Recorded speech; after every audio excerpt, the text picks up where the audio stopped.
What you want with my food? I don't see. What you think about BBLs? You like BBLs? No. You know, It's real. We just went on live. You know, It's real. Alright? I don't see. Because people be asking me that I forget my. It's little, right? This bitch is little to be a BBL. Tell them again. Because motherfuckers be like, because you fat. I'm fat, but it's natural. I'm the naturalist fattest it's gonna get. Baby, I don't do all that BBLs and I don't do all that. If motherfuckers be like, can I touch it? You sure can. You leaving that up there? You sure can. We on live. Hold up. Let me get it on the microwave. Come on. Leaving the Pepsi up there? Yeah, I gotta pull some of my cup for you, bro. Yeah, dude. I get it. Yeah, we don't like it. No influences.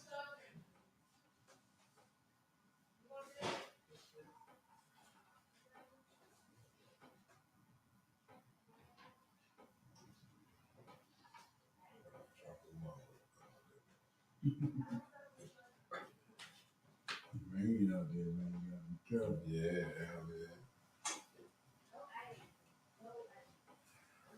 That man made out there, motherfuckers. It was some unreal shit. Sorry. Yeah. All right. Live already. We live broadcast. This is what goons do. Goons don't be ready. They wait for us.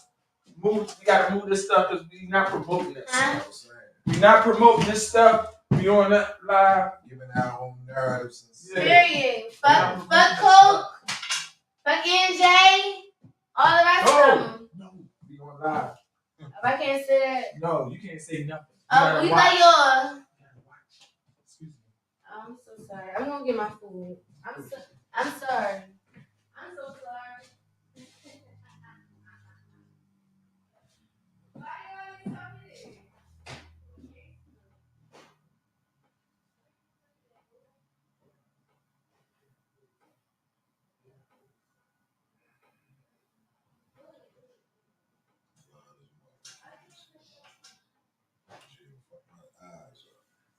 What? Jail light on me.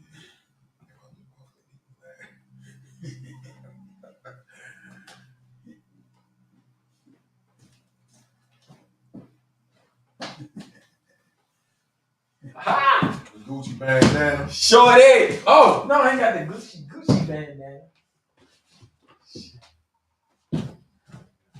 Man. Now, this is what happens.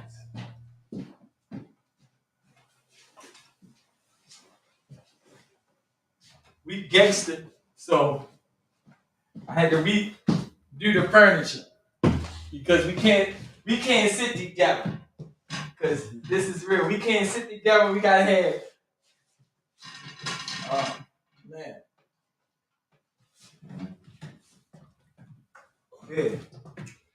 Yeah, we back on the broadcast live. Yeah, this is special to me.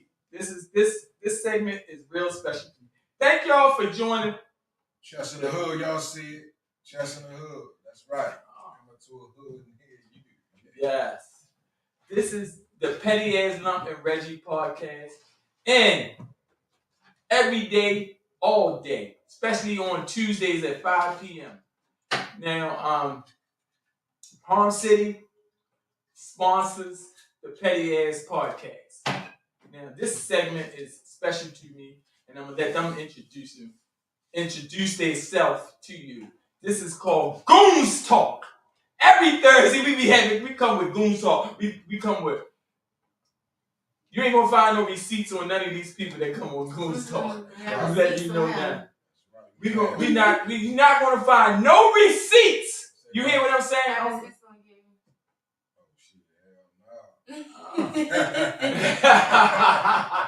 You hear no receipts on these people on the panel. If they come on Goon Talk. I don't know if they come on Petty Podcast. You might have receipts or whatever. They might be. But I'm coming with the Petty. They might be something that's not right. But not on Goon Talk. This is official. Now I'm gonna let them introduce themselves. You start off with Wood. Start off with you. Hollywood, election terrorists representing West Baltimore, no doubt. Avon from West Baltimore, representing the Park Heights area, half of the bottom down to the bottom. That's right. What? You ain't never tell me this, Playboy. All this time we was walking in yard playing basketball. Look, now look. This is what needs to be said right now. Now I spent so many years in the joint. We ain't never just say anything about Zone 15 that we watched. You ain't even know I was born and raised from Zone 15 all this time, did you? No. And then we was tight. Like, yeah, man, and we didn't even know where each other demographics was from. But I'm born and raised Zone 15. Yeah. And this is the person, oh my God. He made me smile right now. And Lexington Terrace, oh my God. Wood. This is my walking buddy. Walking buddy in the trenches. But we gonna discuss how we transition from prison to society. We wanna I don't know. We just gonna flow. We gonna lay back. Well, I'm gonna tell them how I met Lump. How me and Lump got cool. Yeah. Right, just on some real nigga stuff. Cause we goons. We talking Goon Talk. Mm-hmm. We had a basketball game. We used to sleep in the same dorm, right? Our dorm in the cut, and we had a mean old basketball game. He was my big man. He's my little big man, and we was playing against some DC guys. And I got in an altercation with one of the DC guys. I don't like to put the names out there, but rest in peace too. Yeah, rest in peace, JG, Jungle George. Yeah. So we kind of got into it on the court, and we all slept in the same dorm. So we had it was like niggas see me back in the shower. So of course I'm with it. Let's go. I slept at the back, 829, last joint by the shower. So of course I goes in the shower. They coming back. We going back in the ready to get it on. I got my equipment with me, you know, and it was DC guys in there and it was Baltimore guys in there. Most of Baltimore slept on A and B row. A lot of DC slept on C and D row. So when we gets back, you know, everybody, you can feel it in the air, the tension in the air. So everybody knew what was going on. So I goes in the shower to get ready, you know, take my shower as well as waiting on them to come in there, you know. Lord me, I had the heart of a lion, still do. Lump was the only dude that came in that shower to make sure I was good. He ain't come in there in no disguise. He ain't come like he was taking no shower. He came with his boots on, ready for whatever. And he sat there the whole time when them niggas came in there to make sure I was good. Ain't nothing to curb because they saw the kind of force and unity we had. You know what I mean? Not count what was outside the dorm. But what mattered to me is who came in there with me. And that's why he became a shown up ally to me from that day forward. I ain't never tell him that. So this is my first time letting him know that and sharing that. But he came in there and Wood, what's up? I said, Lump, I'm good. He said, all right, well, I ain't leaving out until you leave out. And that's real nigga shit. So that's why Goon shit is being represented from this kind of perspective, because I want to give my man his due. Man, my man, no doubt. But it's instilled in me. You feel me? Yeah, man. And I look, man. And then, but Wood, the reason why I stood firm, your homeboy that's from your neighborhood. He not from the building, but he's from the low rises, the pole homes, whatever. I don't know y'all different demographics down there, but it's Pedro. Yeah, man. Anybody that he stamped and say, look, nigga, it's real. That's what we need to real recognize real. Something like that. Yeah, man. So go ahead, Amon, because you just shot me today. No, I mean, actually, you know, there's a lot of times I don't do a lot of talking, real quiet, right? Right. But when I came around here, you know, in 1986, that's where I put my charge at. On Cold Spring. Oh, yeah? Yeah, right there. 18 what? Right there on Cold Spring, 1986. Okay, yeah. Sure. I did 37 years in prison. I just came home, I got home You look good to be your age, and I'm much from that now. Yeah, I'm 62 years old. Don't even fucking look like it. But you look good to be your age. Thank you. 62. Look at him. He looks younger than me. That's what somebody said. He looks younger than me. 62, yeah. You fucked me up. Yeah. 62, yeah. Oh. Fuck, I never said 62-year-old. This is fucking young. Kenny Wayne, something. Yeah. I know you are. Oh, Now, you know Kenny Wayne's my man. Can I record you? Because what the fuck is you 62 in? Huh? We're making a video. Because what the fuck is you 62 in? You know, Lump tell you, man. 62 where? Right. Bro. That's right, yo. Stand Steady back, baby. We on the podcast. We sorry. look. I know. Look, it's 60 weird. Yeah, look at this. See, this Sorry. one. Look, somebody approached me the other day talking about. 10. He look younger than you. They made me mad at them. We was partying together. I thought you was ready to say you like 45, 46. 67? You gonna step back. That's all you gotta do is add up 37. I'ma step back. I'ma step back. So you said that you was everybody know that you don't do no talking. You lay back and smooth. You know what I mean? But I know your family. Member. Yeah, this is that. But we didn't even know that was your family member when we still met, did we? No. I always liked the Lump style, you know. They was on the team together, man. I like the style, man. He was laid back, cool. You know, I didn't know he could play no ball, you know, because he was so cool. I came out there with the young guys all the time. That's all I did. And then one day, you know, he came out there, man, and played. And I was like, man, this boy got a little something with him, man. The more he came out there, you know, and then I always like him. I think at that particular time, you know, that's known to you on that time. I think we stayed there for like 3 or 4 years. That's one of the longest times I've ever been in an assistant. No, I'm talking about where though they gave me a good run. You know, any other time, man, I've been on ad, man. They packing stuff up, you out here. You know, I've been in every jail probably about 2 or 3 times. And you came to another jail. Remember, they only let you stay for like not even a whole day. I think it was down ECI. No. I came on the team with you.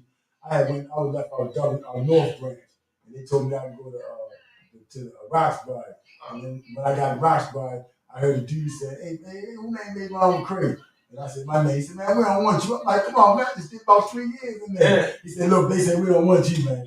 So he said, but I tell you what, man, that was he said, you got to do something, but you got to let him go. So he let me down there, so I went down with you. Later on that night, they came and got me. She took me back up there in North Branch. But that was the life of my story, man. You know, all my life I've been hustling till now. And then now I just don't hustle illegally.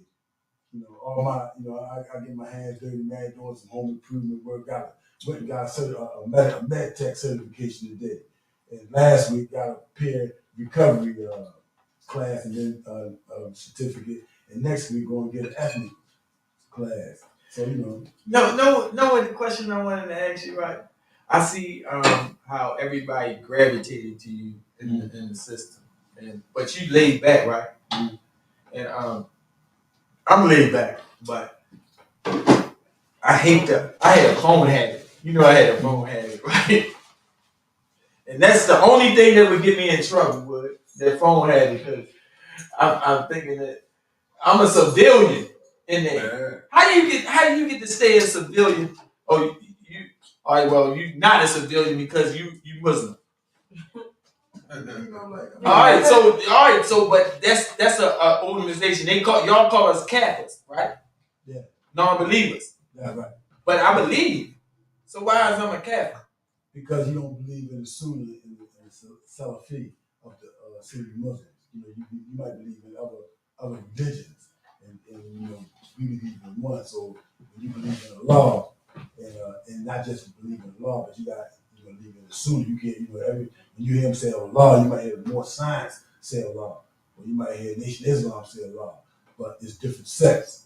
You know what I'm saying? Uh-huh. But you know what I mean. For the most part, like I guess the kind of person I'm a people person, and being around people and just been hustling like forever. You know, I've always been in the mix. So, and then people like my style. You know, I'm a fair guy. I try to be good. I'm a generous guy. I do what I can do for a guy. And I guess most of all, I ain't no punk. I ain't going for no bullshit. You know what I mean? And they know that about me. A lot of times I say that's my Cherokee part of my side. I got that Cherokee in me. And that Cherokee, man, ain't going for nothing. That's, you know, that but for the most part though, man, I just try to be cool, trying to, I'm just thankful for Allah to be out, man, because they ain't want to let nobody out. I had a life bit now. So Wood, how you stay out and getting in the mixing in all the politics in the system? Because for one, I came in the joint, I was 20. They gave me 70 years. And an old guy, when I first got in there, told me, he said, how much time you got, young? And I said, 70 years. He said, man, you got 70 years to give it back.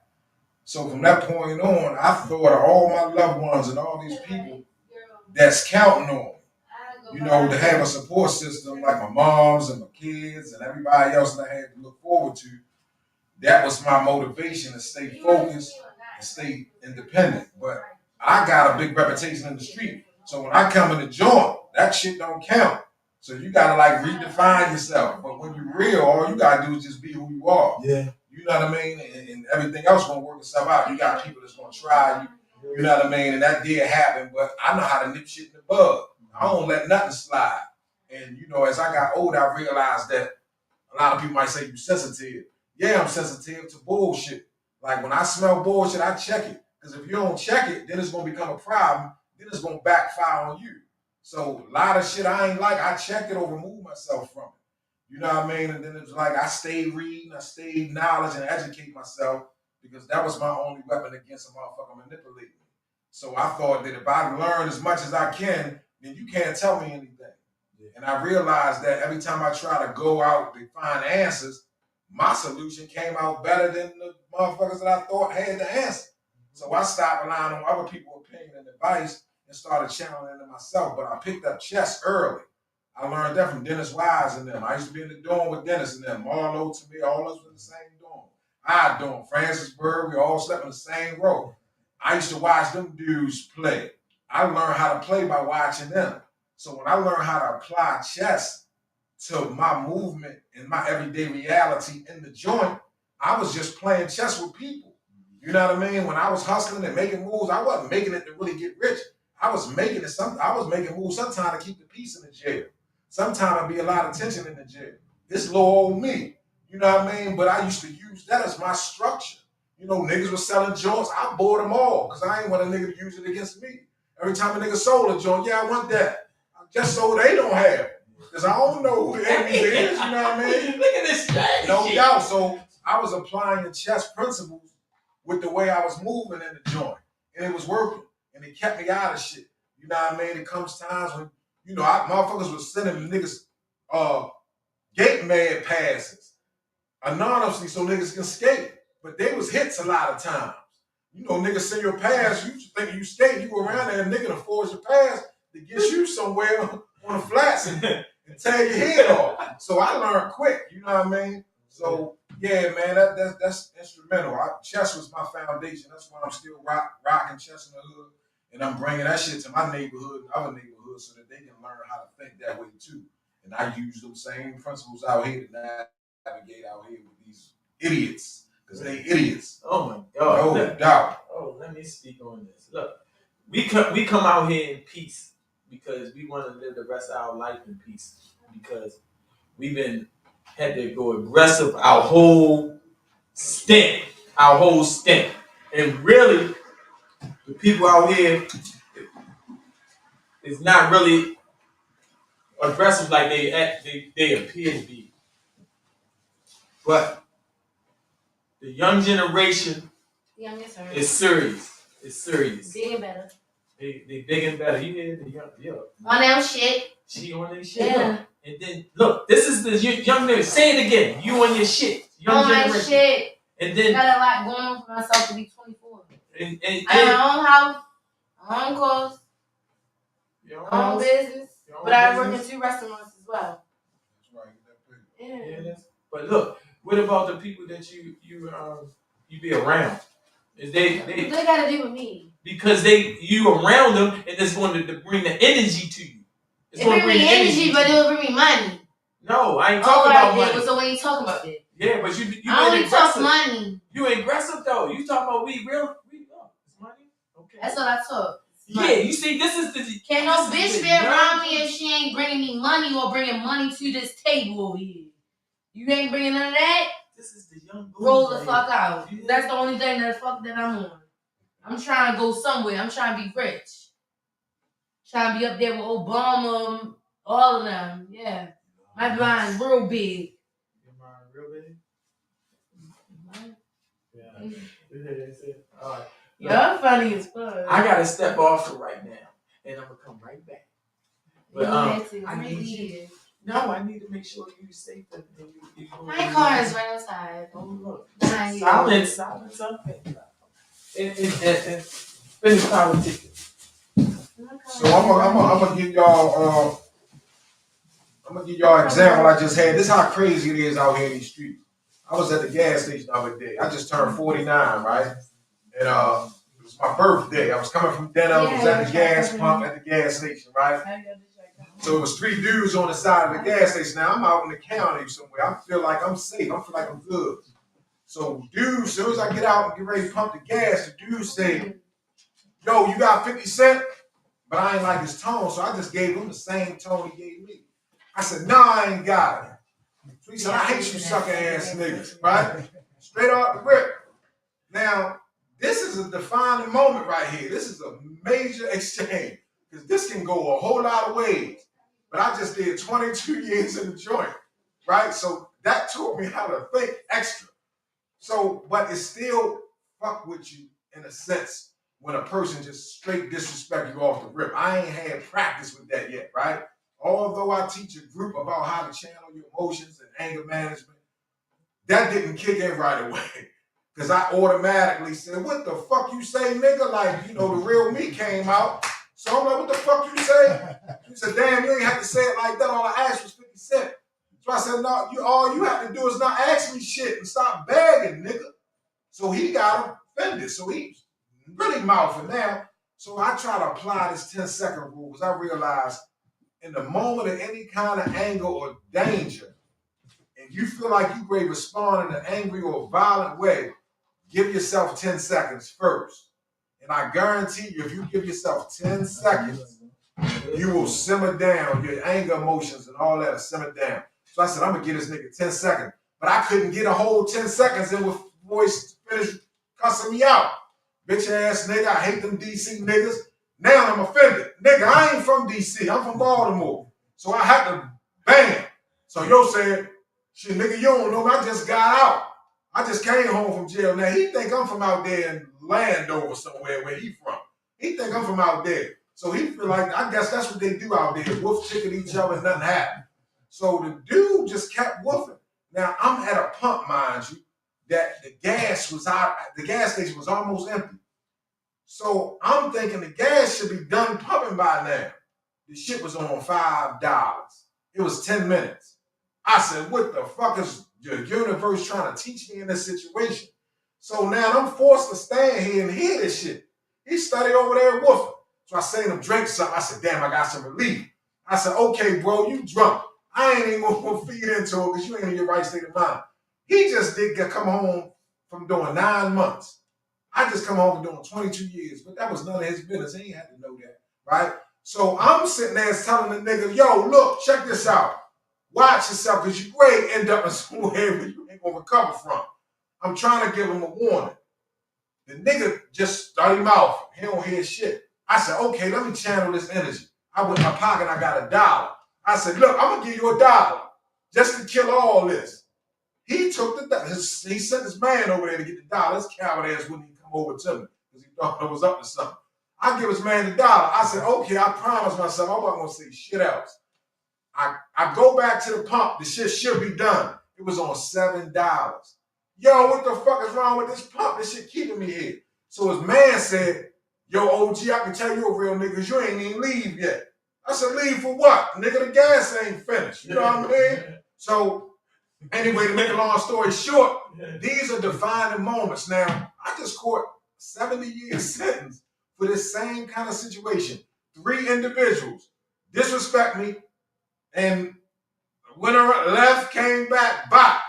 Same thing. I'm thinking the same way. I should leave, pull around the corner, and get his motherfucking ass. Now, these are the decisions that's going to define us or break us. I said, I can either go to jail for 50 motherfucking cents, or I can just go get the fuck out of here. So when I gave myself that extra 10 seconds to think, I was able to finish the gas and roll out. Now, I'm not encouraging nobody to be in a situation just say, okay, just put the pump in and leave, because it ain't always that easy either. I don't agree with no coward choices. You know what I mean? I think you should stand on what you believe in, and it's going to turn out how it's supposed to turn out. Because sometimes when you don't nip stuff in the bud, it definitely can spill into something else. Because a dude to get false courage because they think you weak, and all you doing is just trying to be peace and just get out of there. But they'll take that as a symbol of weakness and get extra aggressive. Now you got to do something crazy in a bad situation at the gas station on camera, all because you didn't respond right. So your response to things is so important. You just got to know how far not to go. So I'm just blessed that I ain't do nothing crazy, and I was able to get out of there, and I kind of like neutralized. I gave him his little 50 cents, his dollar, and just got out of there, and it was peace. But that's when I really realized I've grown, and that's so important. So I want y'all to think. Give yourself 10 seconds. Anybody finding themselves in any kind of anger situation, give yourself 10 seconds. Road rage. Somebody cut you off, cuss you out, pause. Count to 10. I guarantee you that anger is simple, because we get so in trouble with our emotions because we don't know how to control them. And I'm going to leave that right there. Oh my God. Let me tell you. Yes. Let's do it. You know, now that's his philosophy. I mean, that's his way. But what I do is, my philosophy is, where I come from, keep the gun or two all the time, and not using the gun, not having them no more. You gotta use, well, I use my instincts to survive, right? Because, and nowadays, you know, you see how the streets is. So a lot of times I try not to make sure I put myself in a situation where I be around those kind of people. That'll help me a little bit. If I see certain kind of people at a gas station, I might go to certain gas stations I ain't gonna go to. But it's like nowadays, it's like when we can't carry the gun no more, you gotta use I use my mind more. You know, one time when I was getting a few dollars, and I used to be saying to myself, I don't want to go to jail for no handgun. You know, when you get a few dollars, you be like, man, the last thing I want to go to jail for is a handgun. So you be like, man, I ain't gonna carry no more. But when you talk about you ain't gotta carry no more, I got to make sure that I really believe in what I know that I can get around and put myself in. Because you only need it when you need it. So now I be saying to myself, I got to put myself in a situation where though I ain't gonna need it. A lot of times you don't need it. You don't need it. Sometimes, but what you gonna do in them situations like I was in? I'm way out yonder, just happen to need some gas, and this happened. I'm already at the pump. So you already at the pump. Now, I ain't looking for nothing, because most of the time, like in the city, I don't go to any gas station. And I think I'm the baddest motherfucker out here. But I ain't got to prove that shit to nobody. You know what I'm saying? So a lot of times, if I see them dudes out there, I don't go to them. I go to where it's peace at. I ain't got to worry about that. But what happens when you think it's peace and then the motherfucker just pull up and he tripping and he got some shit on his line? You know where I go at a lot of time? On North Avenue in Bloomingdale. Right? They got what? Chicken, and they be out there deep out there. Right? And then over the gas station, for some reason I go over there. Yeah. Because it's like when I be going through there, you know, I be going through, so I might go through and they be out there deep. Yeah. That's one of the deepest areas that I see. Yeah. But what get me most is everybody involved up masked up. Yeah. They masked up. So every time I see a nigga masked up, I watch it, but I be saying to myself, you know, I be like, I'm a humble guy. I ain't trying to go for bad. That's Corona. I get out the guy away. That's Corona. That's a fact. That's Corona. You can be masked up. That's the difference. The police, Charlie, 12, he ain't messing with nobody. And I guess to a certain degree, they ain't messing with nobody. Because the dude, you know, they call them the backpack boys. I'm watching. If I go inside the store, I might see one of them coming in the back, and then I just be standing there watching them a little bit, saying to myself, man, I wonder what he up to. He might open his backpack up and have all the marijuana in the world. So he ain't doing that, man. So he like, man, I look like I'm dangerous, but I ain't dangerous. I'm just trying to get it down. But, you know, it's like, we older, man. We done paid our price. We done did a few things. And the young generation, man. I ain't never really seen them. I don't put myself in a situation where they be, where I be seeing them bang the gun, but I be seeing it happen. You know, just up there, when they took 3 dudes up there on Belvedere, Ricetown Road, inside the auto mechanic shop. The guy went there. They went there. That don't happen maybe like about 40 days ago. But I'm saying a lot of times I'm in situations, you know. But I try not to go into, you know. You can't, you know what I mean? You just try to not put yourself in those situations, but you know, at the same time, it's like I ain't got no enemies lurking around. I ain't got no my back. I'm gonna spit off of what you said, and I'm gonna spit off of what you said. Now, you gave us a jewel, and you gave us a jewel. Now, this is a situation that I was in. I was in a situation where as though somebody, a female, she's going hard like a man. She's going hard like a man. You see her? She's doms and all this. We don't know this lingo. But this female is going hard like a man. Right. I brought on my podcast. And she got aggressive with me, like after the podcast. Because I was backing somebody on some. I fucks with her. I was backing her. I'm backing. If I'm backing you, if I don't see no receipts, I'm backing you. Right. Yeah, man, I was backing you. But she was so aggressive like a nigga. She ain't do her homework on me. She didn't do her homework on me. She said I wasn't from where I was from. This is what she went on public display and said. I wasn't from where I was from. Yeah, man. And then I ain't gonna put my man name out here because this is my man that I raised. Mm-hmm. Yeah, man. This is who she's fucking or dealing with. Right. Yeah, man. So I calls him straight up. You need to check this situation right now. She spins it. He calls her on my behalf. I think you need. I don't know what the conversation was, but I know he said such and such. You need to pump your brakes or something because he's who he say he is. I ain't say who I was. I just was like, talk to her and calm her down. She's reckless. She's reckless. Like you from where we say we from. Yeah, she's from where we say we from. But this is the new generation. Yeah. And the new generation is they don't give a fuck who you is, where you from. They get aggressive. And they say they're gonna sick somebody on you. Yeah, they're gonna sick somebody on you. Now our old school mentality is that we need to investigate. But I try to eliminate the situation. Just please. I don't want this. I want to live and I want to keep on going the way I'm going. But they put me in a situation, but you ain't do your homework. You put in this, you really don't know the dynamics, but I pray to God. I pray and I got spiritual. I wanted to get myself out of this situation. I didn't say anything about that situation to nobody else or nothing. Just didn't respond.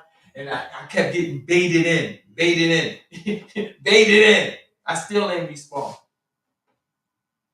So I'm telling you that we need to understand as when we coming out here, that it's a whole different demographics. Because they don't really know, they don't do their homework, they just think they got backing, but they really don't have backing. They really don't have backing. Because we already know from where we come from, what they got to do to go through what they going through in the system. You know what I mean? They got to answer to certain people that ain't official, but they got to answer to. They don't know though. Yeah. A person don't know. They don't know who we are, where we come from, what caliber we are, whether we certified, none of that. And if you got to prove it, if we got to show them who we are, it's a hell of a price that we got to pay. Hey. So it's more easy for us to say, "What you got there, man?" We done been through what you don't know, and we don't want to take you down that dead end. A lot of times you gotta let like I always say. That's just one of my things I always say. I be looking at checking out some people. I might see some people on some crazy shit, and I might be looking at them like, man, saying to myself, that crazy shit. And I used to always say, if a motherfucker say, hey, nigga, fuck you looking at? I said, I ain't looking at nothing. Yeah, you got practice. That's right. You got practice. You got rehearse that shit. Myself because the nigga don't want no trouble. Yeah. Man. Right. You ain't got nothing to lose. I do. They don't know that. You ain't gonna trick me. I feel like a fool if I let you trick me. That's how I think. Like, for one thing, you gotta realize that a lot of these little guys nowadays, they coming up without a man in the house. They don't have no father. Most of them don't even know who their father is. So they being raised by single women. So that's what make them emotional and feminine, because their skin ain't get toughened up. So the least little thing you do or say, they're offended. And they want to grab a gun. They can't fight. They ain't been in no fight. They don't know if they're going to join. You ain't got no gun. All that shit out the window. They be the same niggas on PC, the same niggas getting linked on and they shit took. Most of them. You know, 90% of them. You know what I'm saying? And that's real shit. So my thing is, you got more feminine energy than masculine energy. It ain't their fault. It's just their upbringing. So everything bothers them. They bother about everything. You know what I mean? So that's the easy triggers for them. So we got to figure out how to neutralize them triggers and not get them so emotional. So turn everything into a question. You know what I mean? Because they hate to feel like you know a little more than them, because then they get frustrated. You know what I'm saying? You can drop a jewel on them, but it's a way that you can convey it. You know what I mean? Like, damn, little homie, what I do so harmful to you? Do you feel disrespected? It's one thing to feel disrespected and to be disrespected. They don't know the difference. You know what I mean? So everything is a feeling. You can be giving them a jewel and they go straight to how it made them feel. That's feminine shit. That's women shit. Everything about a feeling. Nigga, did you get the message? Fuck how you felt about it. You know what I mean? So that's my thing. So I try to avoid them, but my group deals with these kind of people and we deals with these kind of issues so that we can all exercise these alternatives in these situations. So if we get in them, we kind of know how to handle them. Yeah. You know what I mean? Because it's like, yo, it's a big gap out there because a lot of us went to prison early. So now it's a missing link. So these kids ain't got nobody to raise them and tell them they ain't got the real big homies, the phony big homies out here. Getting them in these gangs and getting them in all that bullshit and misleading them. You know what I mean? I say that shit from the bottom of my heart. You niggas failing us. You failing the kids because you're giving them bullshit to follow. Give them some real shit or leave them alone. Don't trick them to do the shit your ass ain't gonna do. That's cowardly. And I stand on that shit with everything in me. So if you niggas out here looking at this, stop misleading the little niggas, because you're going to have kids and grandkids that's going to follow, and they going to attribute that shit to them. It's a trickle-down effect. So we got to catch these niggas now, give them a jewel so they can have something to pass down. And that's just what it is. Stop misdirecting these niggas. Good. Now, since you said that, right, I was a mentor in the system. Mentor and curriculums set up and everything. But it's certain wild cards that you gotta maneuver around because they can't be reached. Yeah, some of them can't reach. How can that's what I'm saying? Because they like, oh, we ain't trying that motherfucking shit. And they but you're not for this. You're not ready yet. You're just not ready. It's okay that you ain't there yet. You don't force them. You know what I mean? But you gotta walk in the light where they admire something about you. You know what I mean? They gotta admire, they gotta see something in you, and they can't feel like you tell them what to do. They gotta feel like it's their decision. You know what I'm saying? So if they feel like it's their decision, they'll follow. If they like your swag, they might listen to you. If they think you're a clown, they ain't trying to hear that shit. So you gotta be able to distinguish the difference. Some you can save. If you can save one, that's good. That's good. That's good. Like you ain't trying. I like to deal with guys. You know, where we come from, you know, a guy gotta have something to work with. No doubt. You gotta be able to see him, and then he got some pizzazz with him. Yeah, he got something about him. Yeah. He kind of special. You know, if you see somebody, and, you know, like when we coming up, the people that gave us some jewels, they see something special. No doubt. So they was like, come here, man, let me pull you in. No doubt. And that means something. But nowadays, if I see some guys, he don't have no pizzazz. Yeah, he ain't got no potential. Ain't no use. It's like I didn't get my jewels easy. That's right. I had to work hard for my jewels. That's why I real value. That's you know what I'm saying? So I'm not gonna give him. I'm not just gonna give him cash and pearls before swine. You know, God, and then we be studying. He said, man, he said to know something and don't use it. It's like not to know. Yeah. So they don't used to be giving you no knowledge or giving you no wisdom, and then you can't do nothing with it. It's like giving you money, just put your money in the drain. Yeah, you know what I'm saying? So it's like so we distinguish and differentiate between who we gonna get something cheap. Right. So if I see some guys all through my life, I've been like that. If I see you got something, right, I'll take my time and just no I'll give you a little wisdom. That's right. And believe it or not, it's not where a person gave you materialistic things that mean the whole most to you. Right. it's the person, it's the piece that he gave you that was intrinsic, whereas though that you got in here. The other guy told me, he said, man, when they be seeing them big guys that got money, you know, I'm awesome. And Mark Zuckerberg and stuff like that. He said, man, it ain't the money that they will give you. Because it's like, man, would you rather me take this $1 million and give you $1 million in cash and you have it, just take it as that, or rather me give you the idea, man, how to make $1 million. That's right. And $1 million thought to have $1 million, that's the same way how you got to look at it with people. So when I meet a lot of guys, if I can meet them, if I see something in them, I'll take it and embrace it. If I don't, you keep it at face value and keep it moving. That's just the best. I always tell a lot of guys, I ain't make the rules, man. I just play by them. I just play by the rules. Give me the rules, and once I know how it is, and all my life, that's how I've been playing with a guy. I can't make a guy do nothing that he want to do. He wants to do what he want to do. No doubt, indeed. So, man, I appreciate your little input, your knowledge. I just want to know when I came into your realm, I wanted to know how you feel as though I was authentic, because you gravitated to me and I gravitated to you. It's something that Hollywood said. Hollywood said, man, real niggas recognize real niggas. Ain't no lot about that. You can see when a nigga real, man. You know, where I come from, you give a person like a little rope to see what he gonna do with it. Some people hang themselves, some people won't. Right. So when you deal with him, you mess with him. When I first deal with you, the more, you know, we talking about in 2099. You know, we talking about some 24, 25 years ago. And that's how. And when you give a person something, the more I gave, the more I seen that he wasn't like the average dude. See, this is what I learned about people to show them.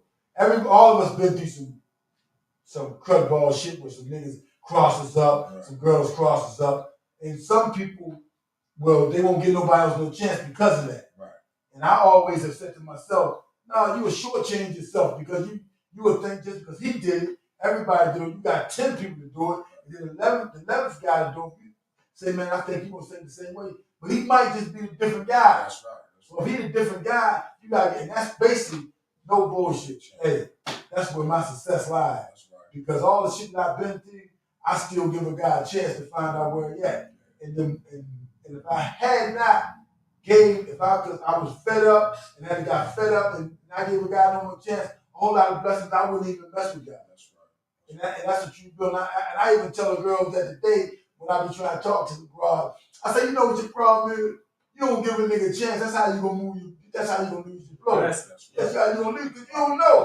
And it's more easier to say, okay, I'm gonna mess with him. I like a little something. I'm gonna mess with him. I'm gonna give him a room and see what he do with it. Right. And some nigga take a rope and hang himself. Some nigga take a rope and throw it up there and get himself out of the hole. Right. So there's a couple of opportunities you got. You know what I mean? And that's how I and they don't never forget. They don't never forget. The one that pulled themselves up, they remember, damn, yo threw me that rope. That's just like this, man. This real stuff. When you came in, you said you named Hollywood. Right. Never even thought about it. You say you select some times. Right. I said, man, I heard a whole lot about you. Yeah. Right? Me and your father, man, used to roll together. I used to hustle with him. Right. You know, we used to wear them long coats, right? And then we used to always be talking about diapers. You know what I'm saying? Yeah. And that was my buddy, man. That's a dude. Right. That's one of the things that we talking about is some of the dudes that hungry. He one of the first dudes that put some T's in my hand. Yeah. T's and C's. That's a long way back. Yeah. We're talking about 1981. Yeah, that's right. 1982. So I know him, man. I heard a lot of stuff about this, but I'm saying this is another thing. See, reputation precedes itself. That's right. Because you're a brother that I never met before. Right. Even though I said, hey, man, I ain't seen you in a long time. I said that. Yeah. But then when you said I never seen him before, because I knew who he was. You know what I'm saying? Over in the country, I asked, man, that's Kenny Wayne's son, man. Yeah, Kenny Wayne always been slick. Kenny Wayne was one of the original dope boys from way back in 1970. The big double outlet. He be posting it like lady. When I came to the presentation, Kenny Mac was wearing super fly shit. Yeah, that's right. Coach to come down here and still had the suede in. And I'm gonna tell you something else about it that you might not know. Somebody tell you. You see the kind of beard you got? Yeah. He would cut his different ways. I know. It would be like this sometimes. I seen it. Like, look, no. I ain't even know. Look. No. Yeah.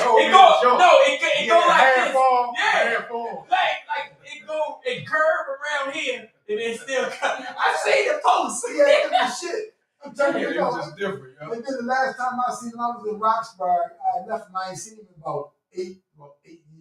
And I went in Roxbury in 1992. They took me out of the cut. And when I went out there, I seen him. He was in another building. He's like, hey, Ron. I'm like, what's up, man? How you doing? He had some $100 bills that he used to always keep. Right? Yeah. And I ain't seen him no more than that. Then the dude told me, he said, man, you know, Kenny. I was like, what's up? Man, why I nigga kill Kenny? I said, this Kenny always was cool dude. Right. He was slick dude. Niggas was jealous of him because he was slick. Yeah. You know what I mean? He know how to get that $50. That's right. That's the thing that I'd always like. He used to give me little jewels when I was coming up. When I met him, man, I was 19 years old. I'm 62 now. So I ain't forget him, you know what I mean? And shout out to him, man. Man. And this is unity. This is unity. Like, wait, look. This is my man. This is my walking buddy. Like, look. Yeah, I know. Keep on. Now, you don't need to be in that bullshit, huh? Keep it on, because I'm like, and then you, on the other hand, when I get put out of here, I go back. They send me back out back. Back with him. Yeah, man, I'm like, dang. This shit is real, man. It's like a ping pong, man. They don't give a fuck about us in the system. You know that. It's amazing. It's amazing to have us on this platform. Absolutely, man. Because I mean, like, when you talking about 70 years, you talking about life in 20. Right. You know what I mean? Right. And Lump had about 30. Yeah, why the fuck would they put me with y'all? I don't understand this. Because they I was like, I got a number that I seen more people die in prison than I seen on the street, man. I seen more people get a bruise from my first bag than I seen more people OD in prison than I know than on the street. I mean, a lot of times, you know, with a black man, a lot of people, man, when you go in there, like nowadays when you go in there, if you ain't, you know, I tell the guy a lot of times, I like to see, man, how you would be, man, if you wasn't affiliated with no gang. No doubt, absolutely, yeah. Because every time time out. Everything is gang. Yeah, police is gang. Yeah, all right, everything gang. All right, you affiliated, you a Muslim. It ain't considered a gang, but y'all considered gang. Nation of Islam. I'm a civilian. And you know how hard it is to be a civilian. Nation of Islam, ain't no Nation of Islam. But we ain't no Nation of Islam. Nah, I said you point over here. I know. I'm just saying. I want to make that clear. I'm a civilian. But they look out for you knowledgeable of all religions. You go, I studied. He infiltrated all religions. I studied all of them. I ain't look out for civilians. When they used to be inside prison, they got the blood phone, the BGF phone, the Muslim phone, right? They say, look, man, we gotta look out for the other guys, man. If we say we're gonna play fair, we gotta get the civilians a phone. So that's the demographic. So that's how I got in. Cause I'm saying, I ain't just get on no civilian phone. No. It changed. It wasn't like that when we was there. Yeah. Wherever you get in, you fit in, you in there. Yeah. But I'm talking about as time got on. In 37 years in prison, man. I seen when we go in there, whoever you fill it with, the strength, man, to survive. And like it changed, it kept changing. Once it got to the gang stuff, it was like, the only thing I ever heard of gang stuff was out California, in Chicago. Right. Once I seen it in here, it was kind of different to me. Yeah. But when I seen it, they over there, they on this, you got to learn. One thing about me, I ain't gonna lie, I respect it. Because you got to respect what's going on with them. Because if you don't, there's a price to pay. Price to pay. So you try to figure out how is it. I don't want to disrespect them. I'm a metal guy. I ain't no tough guy, but I ain't a punk, so don't push me. You know what I mean? I ain't no punk, but for the most part, I'm just trying to be a real cool dude. But it's like you just got once you learn how to go, then you learn how to go. Even nowadays, right now today, I got a red sweatsuit. I be a little leery when it wear it. And they told me to wear a red sweatsuit. Oh yeah, they still telling you that. Old school, they telling you that. They always told me that. If I listen to what my man said, rest in peace, Tupac said, man, niggas be getting killed for the wrong color. That's what he said. And I know he ain't lying. And he's been on for a long time, but My thing is keep it over there. Don't come over here. Because I'm a gang by my motherfucking self. Yeah. You know what I mean? So it's like, even when I went up Hagerstown, when they shut the cut down, we went up Hagerstown. I went on lockup in 2 weeks. And I ain't been on lockup in the cut at all. Yeah. You know what I'm saying? Yeah, so, Just over the phone. Because they had the two phones on the bottom and the one phone up top. yeah, You know what I mean? I go straight in 3. And that was straight gang build. I get my little homeboy to flip the phone for me because I'm just trying to let my people know that I'm up here. I ain't trying to bogart the phone. I'm just trying to get my call in. And I ain't asking no bunch of niggas to go behind them. I'm just ain't doing it. I'd rather fuck you up and go and lock up first. It's just certain shit I'm just not doing. So I said, okay, well, if everybody flipping the phone, I'm going to flip it. I ain't care nothing about who say they phone. I ain't with none of that. So I got yo to flip it. So when I come out, they so used to their routine. I ain't trying to mess up their routine, but I'm getting on this phone. So the flip, another nigga got the phone. So I got down there, I said, damn, home, I had the phone flip. I said, but it's cool though. I'm gonna just go after you. So he said, cool. So I'm looking to go after you. Where I come from, yo, our word mean everything. These niggas don't know nothing about that. So when a nigga don't know nothing about that, I don't care nothing about you no more. Because you don't respect principle. You don't respect men. So I don't care nothing about you. So I get a nigga hold the whole 45, it was 45 minutes then. I go in the day room. I come back out the day room and look, there's another nigga on the phone. Man, I gotta process this shit. This fucking me up. Because I just told this nigga I was next, right? Yeah.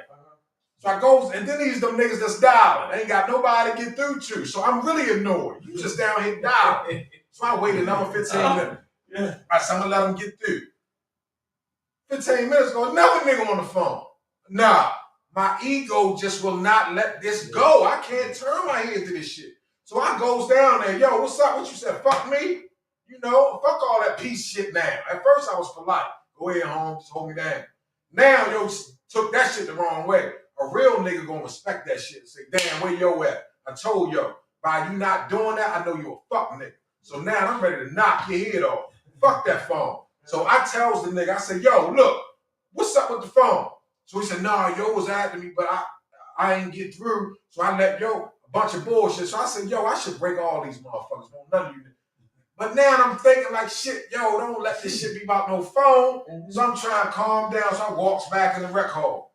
I said, I'm gonna let this shit go. But the nigga mouthing down behind me. Then he go tell his boys.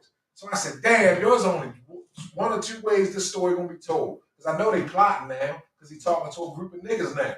So I said, this story, either they fuck Wood up, or Wood fuck one of them up. I said, I like the second story better. Fuck that. And I went over there and I said, holla at you. I was talking to his boys, like 8 of them. My homeboy Peacock, resting dead. Peacock. Yeah, Peacock was in the day room with me. That's my homeboy.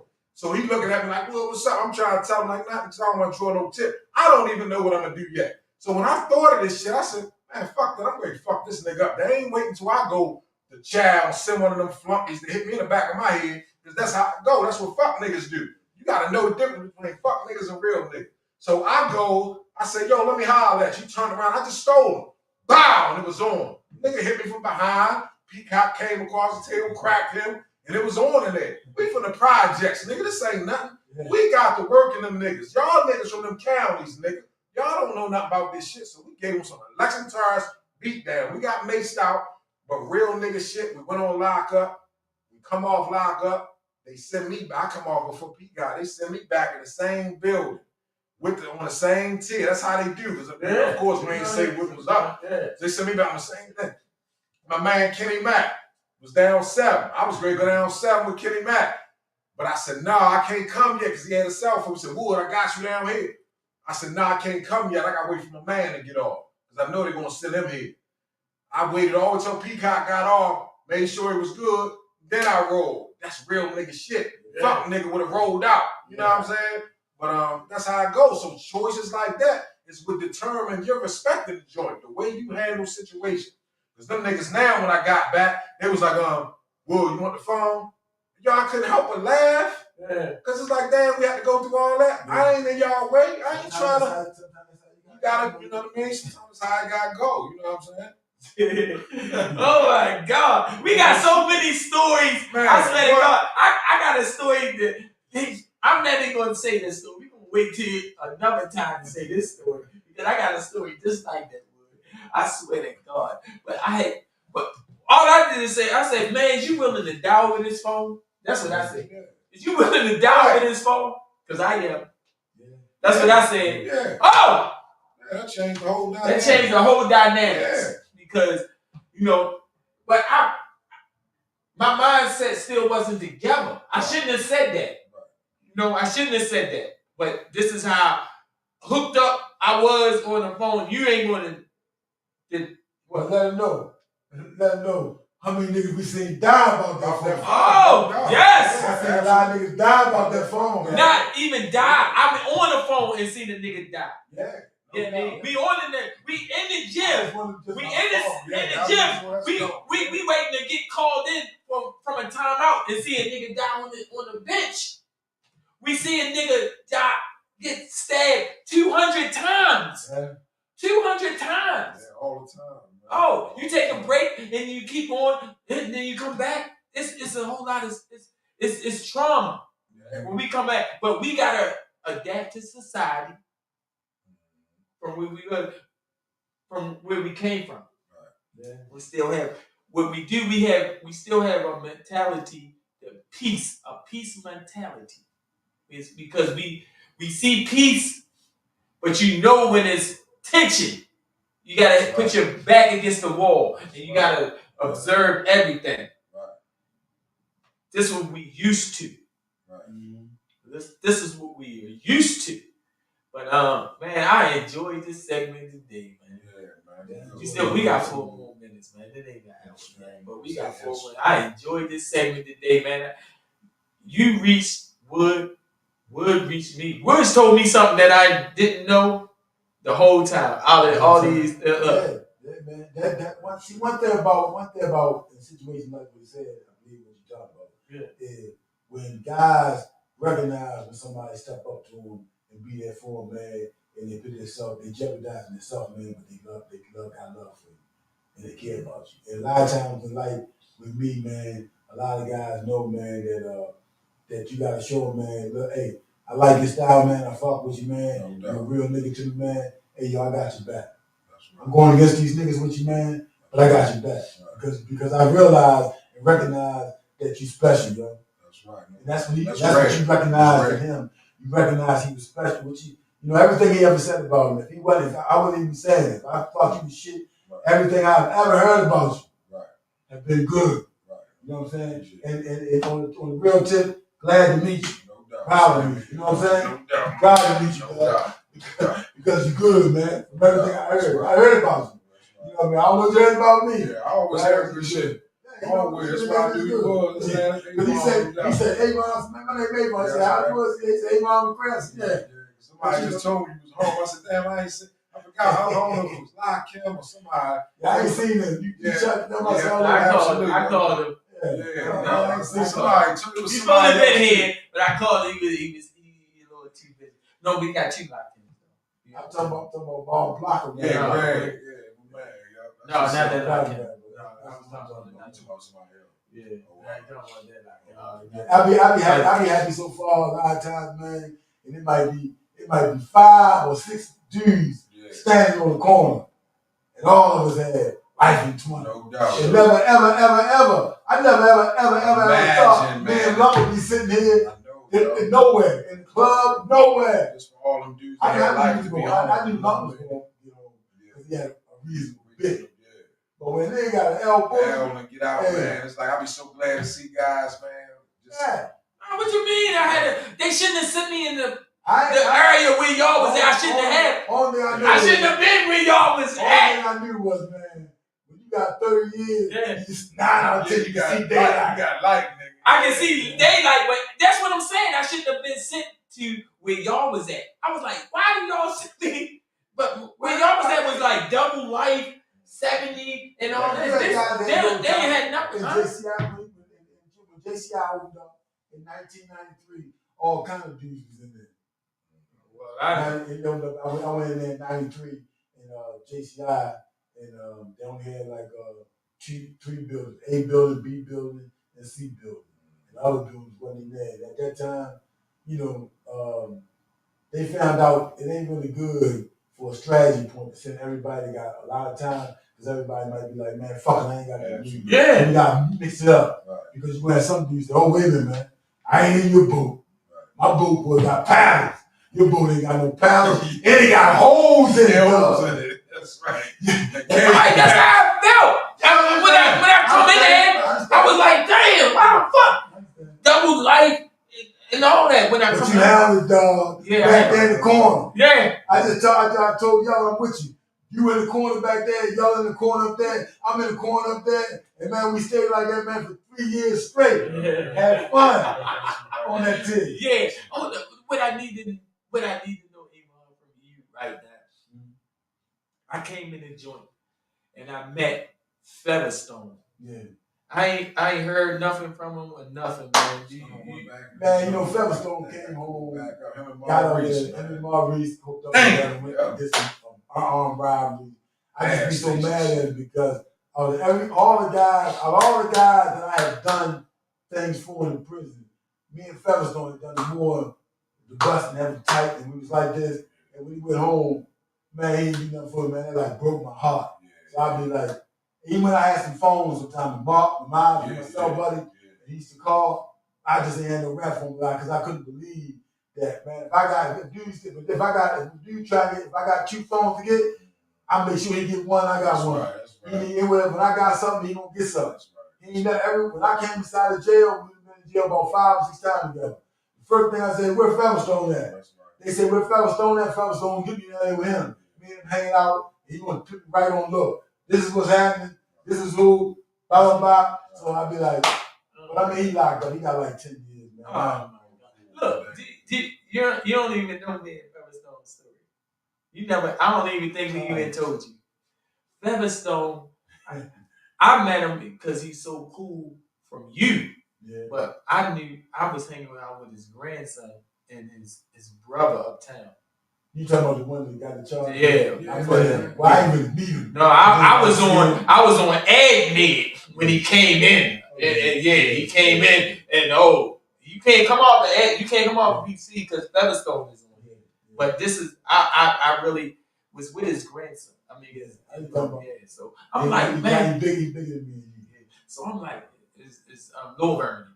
Yeah. All right, but look, do you know that me and his brother had an altercation before I came to the joint? I ain't never. Yeah, I know you ain't never. Because I know you ain't talking about. I know you ain't talking about the one that was the security that got killed. This talking about another crazy one. No, I'm talking about this Vernon he was a veteran. His brother, a veteran. This nigga. Featherstone brother. A veteran from the army. Like he go look, no holds barred, bust that thing and everything. Yeah, man, official. But this is the one that gave me jewels. We might go up New York. He making sure I'm all right going to New York because he know everything. We had a disagreement. And I came to prison. Not knowing this was Featherstone brother.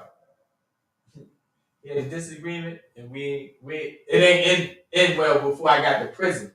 But we got on the phone. I'm like, that's your brother? Yeah, that's my brother. Yeah. Featherstone.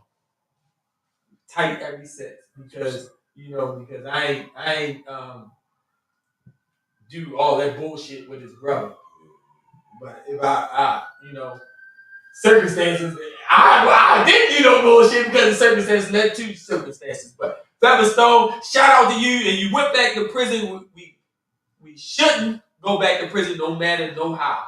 Shout out, that's my man. And then when I came back, Featherstone, he wanted to be a peacemaker because the organization don't care fuck who they come in. You got enemies coming, they gonna let them come in. Yeah, absolutely. They gonna let them come in, they gonna let them hurt you or do whatever they want to do to you. They gonna put y'all together. Like you said, they gonna bring you straight in the same building. Knowing they on your enemy list. They on your enemy list. You hear me? They still gonna let them come back to see how you gonna handle. No, not see how you gonna handle. See if you gonna eliminate somebody, where though you gonna get a life sentence. So praise to the Lord. Featherstone, you did a peacemaking situation. How much time has Marvin's did? You want to know? Nah, but ain't that much. I seen that nigga out Wonder Mills, man, right before that shit happened. He was with me. Out there just hanging He out. gave some time back and went home. 8 months later, he was on the Featherstone. He was locked up. Yeah, I understand, Marvin. We have to say on Wonder Mills, starving girls out there, motherfucker. Oh my gosh. Dang. But I'm grateful to be out this motherfucker. Yeah, I know that shit. Grateful, man. I thank y'all. No doubt, man. I thank y'all for joining the Goons Talk. But my man Wood, he really tell him what the Goons stand for. Wood. Giving our own narrative sincerely. GOONS. And that's our narrative. That's our narrative. You know, it might be. Oh, go ahead. No, it might be an aggressive word, but no, we positive people over here. That's right. We already know we ain't going back. All we want to do is look and party and get money. Get money. We always want to get money. Petty Ass Podcast is on YouTube. Tuesday is the Petty Ass Podcast, but Goon Talk is on Thursdays. Goon Talk is Thursday. This is real goons. You ain't gonna have you're not gonna see nobody on this panel that's not official, certified official. You ain't gonna find no receipts. I don't give a fuck if you go back 20 years from now. Right. 20 years from now, we are official and we tell you the dynamics. I'm gonna do my homework. Before anybody come on this panel, I'm gonna do my homework because this represents me. I don't give a fuck. If you go in any joint, I've been in any joint but Cumberland. I ain't been in the Cumberland. He been in the North Branch. You been in Cumberland? Yeah, he been in the North Branch. I ain't been in the North Branch, and I ain't been in Cumberland. That's the same place, though, ain't it? Cumberland and North Branch is in It's next. It's kind of like North Branch is where they put the walls you can't see nobody, right? I only got one building like that, but it's everybody went up there first. You know, they snatched the dude, Marvin Blocker, Side Bean, John, all of them dudes on the truck, all of them dudes went up there first.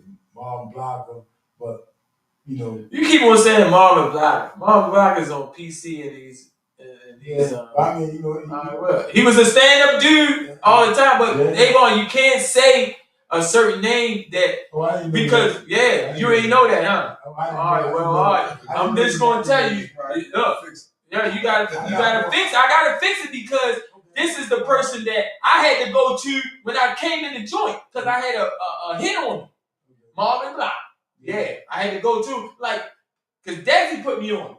Desi said I can't let you meet him without introducing you because I know what you're gonna do.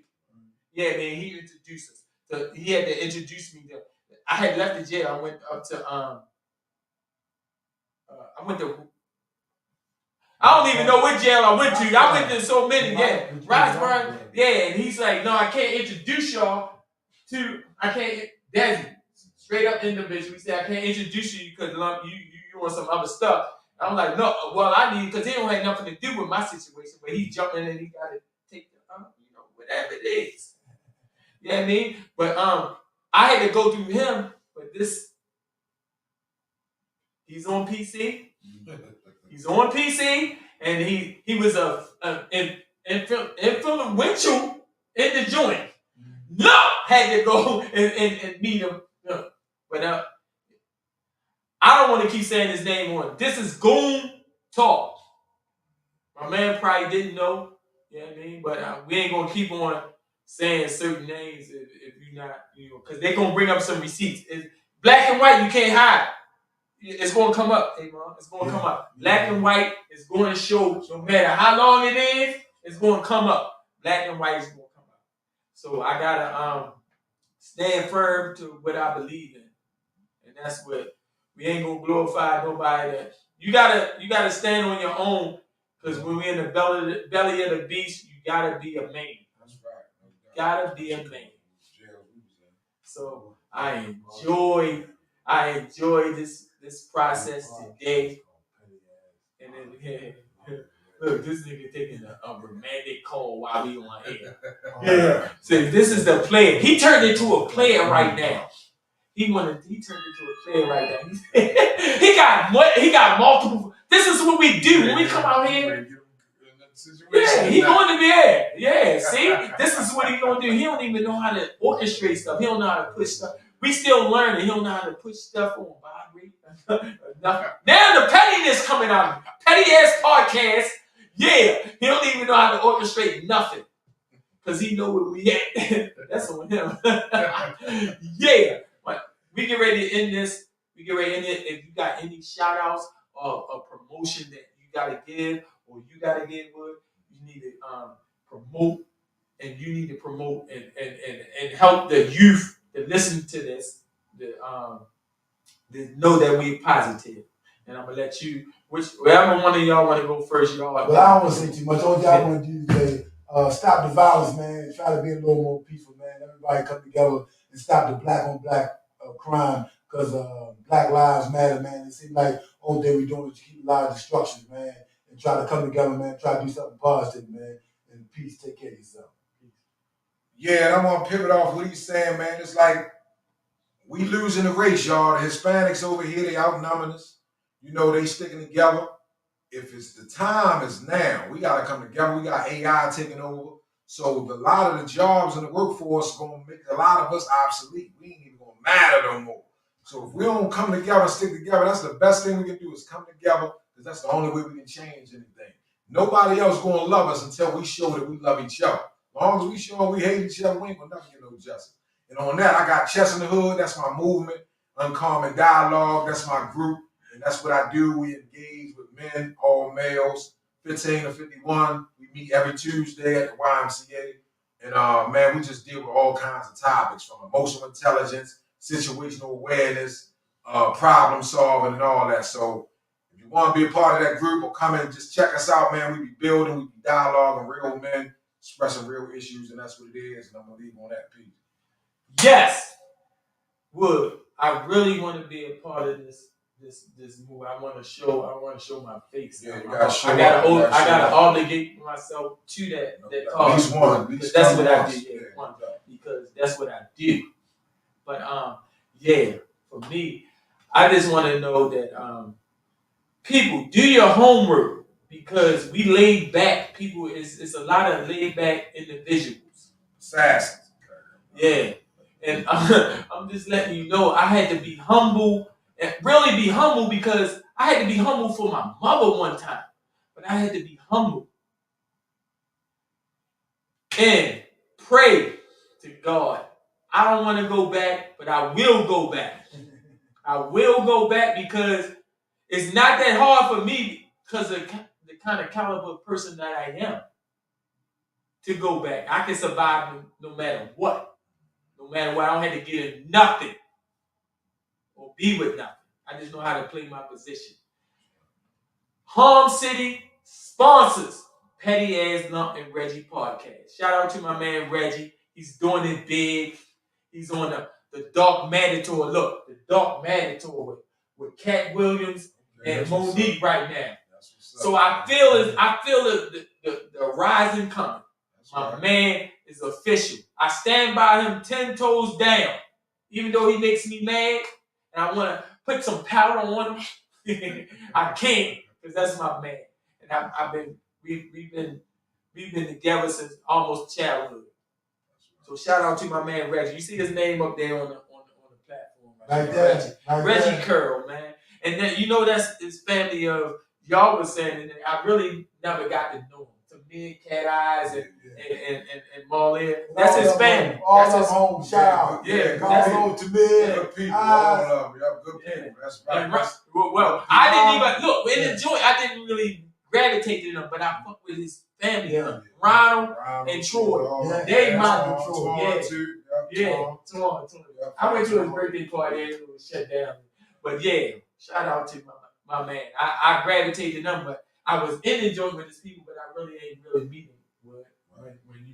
I met him when they sent me up to I know him. I know not I know him, but see him and talk to him about some other bullshit. But anyway, we're going to end this. Go to the YouTube page, PAP, Petty Ass Lump Podcast on YouTube. Subscribe and like. All y'all was on my Instagram today. when I had the little baddie on, leaving comments and all that. But now y'all just want, when we talking positive stuff, y'all ain't want to do all y'all little comments and stuff right there. But it's gonna come. This is gonna blow up. This gonna blow up no more than anything on the platform, because I'm gonna make sure it blows up. You feel me?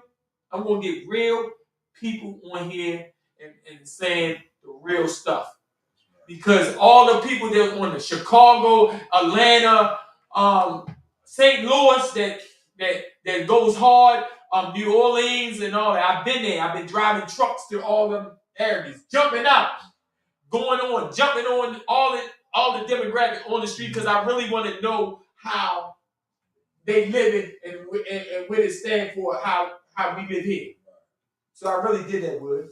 I got receipts. I go out and I get on they street, like and I get on they demographics.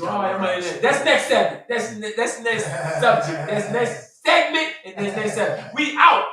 Thank you. Petty Ass Podcast. Y'all take care. Yeah.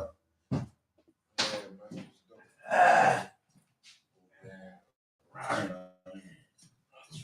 Yeah, like I was there, like,